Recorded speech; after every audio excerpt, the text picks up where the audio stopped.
Sometimes decluttering doesn't look like letting go, it just looks like shuffling things around. You move the same baskets, bins, and maybe piles from room to room, hoping one day they'll make sense. But deep down you know, rearranging isn't the same as releasing. Over time, I've found myself stuck in that same loop, and so have so many women I talk to. The real challenge isn't organizing what we have, it's learning how to let go of what we no longer need. So in today's video, I want to share 10 simple but powerful rules that helped me stop moving clutter around and actually start clearing it out. These aren't about being ruthless or perfect. They're about making real progress with less stress and more clarity. And a little tip number 10 might just be the most freeing shift of all, so stick with me until the end.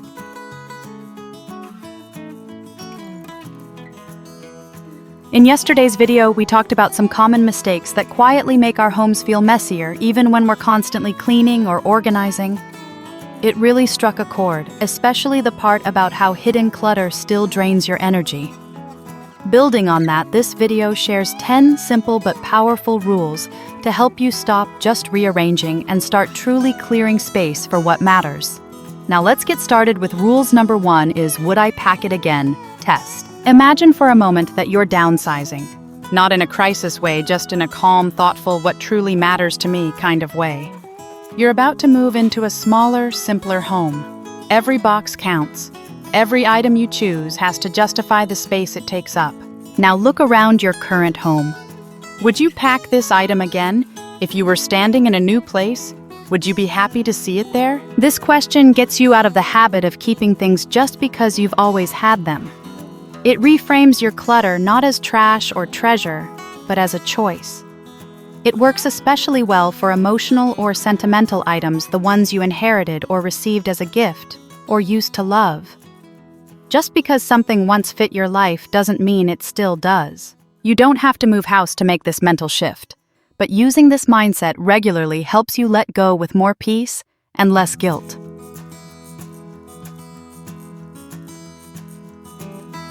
Number 2. If you've been moving a side table from the living room to the bedroom, to the hallway, to the guest room, that's a red flag. It's not just indecision, it's avoidance. We often think we're organizing when we're actually delaying. You tell yourself you're trying to make it work, but deep down you know it doesn't. And it's not just furniture. It might be throw pillows, baskets, trays, or old picture frames. This is visual clutter in disguise. It keeps showing up because you haven't made the final call. So here's a simple habit to try anything you move more than twice in a month without finding a permanent home. Put it in a trial goodbye box. Store it out of sight. If you don't go looking for it in 30 days, it's time to let it go. No more musical chairs for your stuff. If it doesn't belong anywhere, maybe it doesn't belong at all.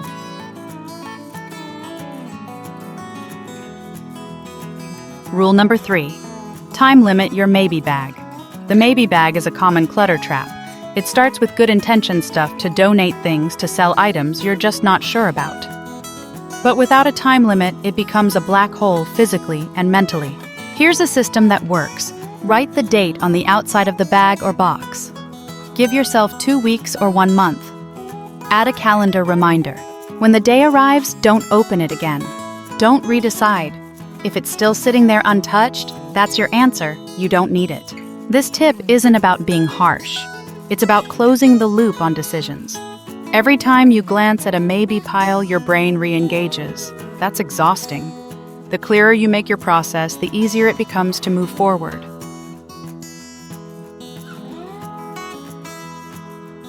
Number 4. Instead of waiting for a big weekend overhaul, the kind where you block out an entire Saturday and feel overwhelmed before you even begin, try starting small.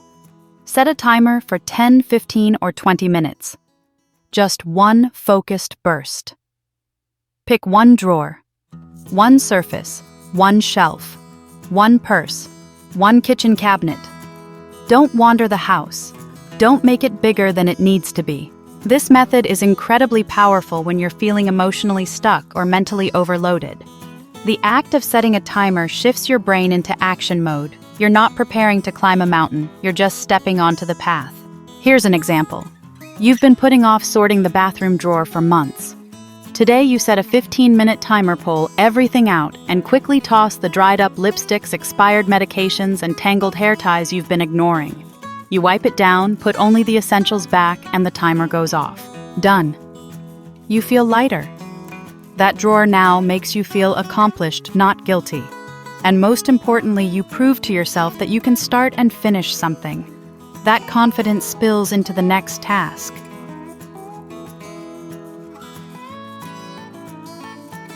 The next rule. Take a slow, intentional walk through your home, not to judge or organize, but just to notice. Room by room, ask yourself, what are the things I would absolutely want back if I had to start over tomorrow? Write them down. These are your emotional essentials, the items that carry comfort, identity, or daily joy. They don't have to be pretty or expensive. Maybe it's the chipped coffee mug you drink from every morning while the house is still quiet, the throw blanket you reach for every night, the framed handwritten recipe from your grandmother, the book you've read 5 times and still keep on your nightstand. Some of these items might not even be out in the open. You may rediscover them tucked away in a drawer behind other clutter. That moment when something quietly says, "I matter," is what you're listening for. Once you have your list, you've created a visual inventory of what truly supports your life right now. This becomes your emotional compass. So next time you're unsure whether to keep something, ask, does this deserve space alongside my non-negotiables? If not, the answer becomes clearer not from pressure, but from alignment. You can even take this one step further. Use your list to inspire how you set up your space. Can your favorite items be more visible, more accessible? Can they set the tone for each room rather than being buried beneath things you barely notice? This practice isn't about becoming a minimalist. It's about meaning. It's about building a home around what actually matters to you and letting the rest quietly step aside.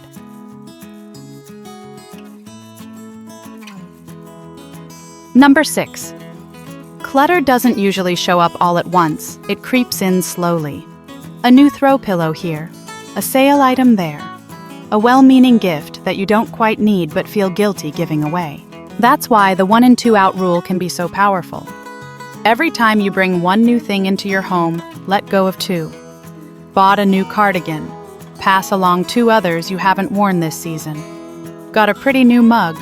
Say goodbye to 2 chipped or unused ones hiding in the back of the cupboard. It's not about getting rid of things just to get rid of them. It's about making space on purpose. This rule makes you pause before buying 2.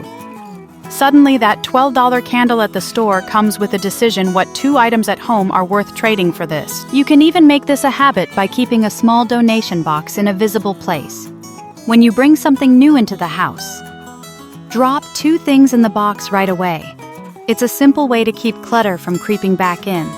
And over time, it helps you build a more thoughtful home, one choice at a time.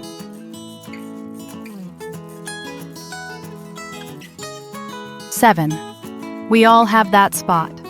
The drawer stuffed with, "I'll get to it later," things, the bag in the closet you've ignored for months, the bin labeled random that makes your shoulders tense.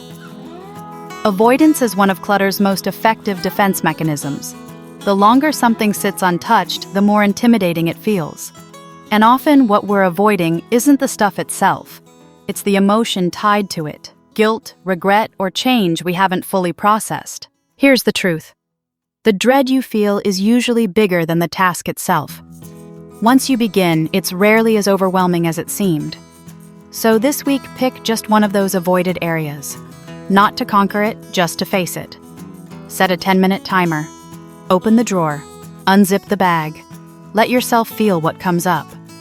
That discomfort. It's part of the release. Bring a trash bag, a donation box, and a not sure yet container. Give everything a direction. And remember, this isn't about perfection.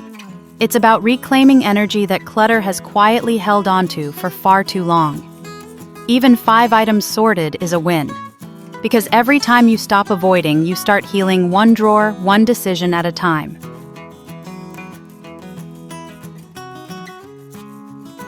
Rule number 8 is turn what ifs into what is. The what if voice can be surprisingly convincing. What if I need this someday? What if I lose weight? What if I host a dinner party for 12 people out of nowhere? But here's the gentle shift. Instead of imagining unlikely futures, focus on what's true today. Do you use it? Do you enjoy it? Does it match your current lifestyle? We often hold on to items tied to a past version of ourselves. The jeans from before, the baby supplies for a hobby we no longer love, or the extra kitchen gadgets just in case. Try this walk through one room and name 5 things you're keeping only because of a what if. Be honest. Would you actually miss them or just feel a flicker of fear? A great trick is to temporarily pack those what if items in a sealed box and label it with a date 3 months from now.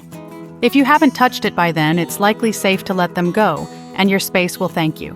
This doesn't mean you're careless. It means you trust yourself to adapt to find solutions when real needs arise. Remind yourself, if you truly need something down the line, you'll handle it. Letting go today doesn't mean you're unprepared. It means you're choosing calm over clutter, presence over pressure. Your future self doesn't need more stuff. She needs more peace.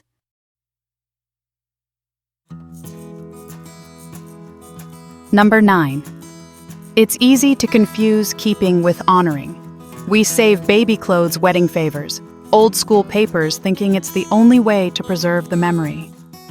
But memories live in us, not just in boxes. Ask yourself, if this item is tied to something special, why is it hidden away? Could you display it, frame it, turn it into something new? Could your child's baby outfit become a decorative pillow? Could that wedding invitation be part of a photo book? And if not, could you take a photo of it? Write a short note about what it meant to you and then let it go. That single moment of reflection can often feel more meaningful than years of storage. You don't have to keep everything to keep what matters. In fact, the more you pare down, the clearer the real treasures become.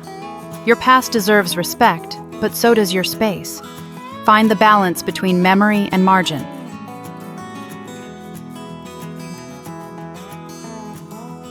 And number 10, this is the last rule. This might be the hardest and most important shift of all. Letting go without guilt. We carry so much emotional weight with our things. It was a gift, I should keep it. It was expensive. I might need it again. But what if you reframed the story? That gift already served its purpose to show love. That expensive dress you never wore. It taught you that you prefer comfort over trend. That extra pan. It might become someone else's favorite kitchen tool. Try this for every item you feel guilty about. Say out loud what it gave you, then thank it and let it go. This simple ritual can turn guilt into gratitude. Your home should reflect who you are now, not who you used to be or who you think you should be. Guilt is not a good roommate. It crowds your shelves, your closets, and your peace of mind. So when you feel that tension rise, take a deep breath. Remind yourself letting go doesn't mean you failed. It means you're making space for a life that fits you better now. Letting go is not loss, it's release. And release is freedom.